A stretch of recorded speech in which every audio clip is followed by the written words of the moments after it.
right?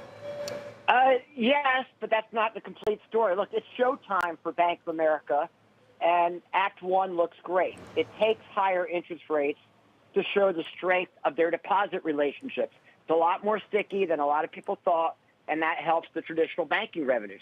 But it also takes more business to show the scalability of the model, the benefit of a decade of tech investments. Over the last 3 months, Bank of America added almost $2 billion in revenues and zero in expenses. That is scalability. And it also takes a weaker economy to show the strength of the bank loan portfolios.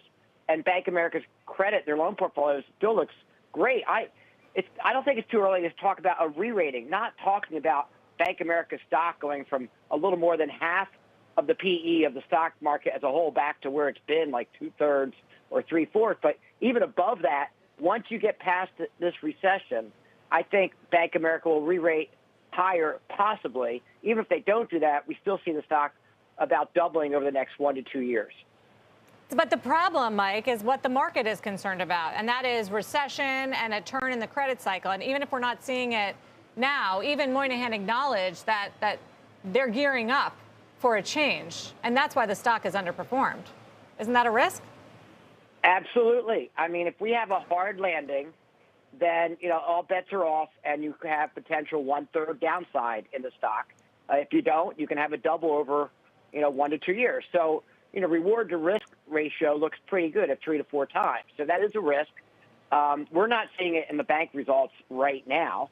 And by the way, we already have credit losses and credit costs, doubling over the next few quarters. So it's not like it's not in our models. And even with that, we're about 15% above consensus for 2023. So Bank of America, it really is a microcosm for the benefit of what bank regulators forced on banks for the last 10 to 15 years, de-risk, more resilient business model.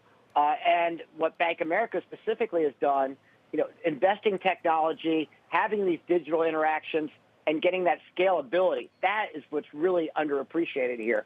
So it's like a ship going through a storm. Yes, there's a storm out there. It could get worse. But what I found remarkable in your interview is that, he's not positive. The CEO of Bank of America is not positive for the next 4 quarters. He said he expects negative GDP growth. Yeah. Negative growth. Even while he expects negative growth, he's giving guidance that implies, much higher earnings. And so that is the difference. That's why it's night and day versus before the global financial crisis. And one of the problems here is that there's so many investment professionals that have only seen one recession, the global financial crisis.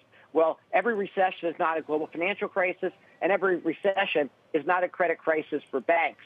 And so I think what you'll see here is banks will outperform through the recession because a lot of the greatest risk has been pushed outside of the U.S. banking industry. That's not to say you won't have blowups, and there is a risk for banks to have a ricochet effect from blowups outside the banking industry. It is to say, though, they've de-risked to an extent that's likely to lead to better than expected results. Now, I did say this is Act One. So Act One for Bank of America looks great. I mean, the results today, 8% higher revenues in 3 months, flat expenses, great credit quality. I mean, this is a great Act One, but it's only Act One of maybe a 4-act play. And so we'll have to still monitor this, but right now it looks pretty good. Why is it different or distinct than, say, J.P. Morgan, which also has the scalability that you talk about? Look, J.P. Morgan is a leader in technology. We talk about the industry in J.P. Morgan and Bank of America transitioning to digital banking 2.0, where they offer products, relationships, experiences, connections that were never possible in analog form. I think Bank of America, though, is showing greater financial discipline, going more incrementalist, and showing greater distance between revenue growth and expense growth. So, look, our price target in JP Morgan's higher. We're not recommending that now. We think Bank of America is more in the sweet spot for monetizing their deposits, more in the sweet spot for showing the scalability of the model without investing the windfall from higher rates. And by the way, it's not really a windfall. They've worked for this for a decade, but showing more financial discipline in letting the benefit fall to the benefit of investors. You expect this, and $55 target, you expect a doubling of the stock even, you said, in the next few years? Yeah, so that's over 1 year, $55. We do think over the next 1 to 2 years, we can see a doubling in Bank of America stock. By the way, that's not factoring in re-rating. When we talk about a re-rating of Bank of America stock, that's above where it had historically been. This price target and the doubling is simply going back to where they had been before. So absent a hard landing, then we think that's where Bank of America goes.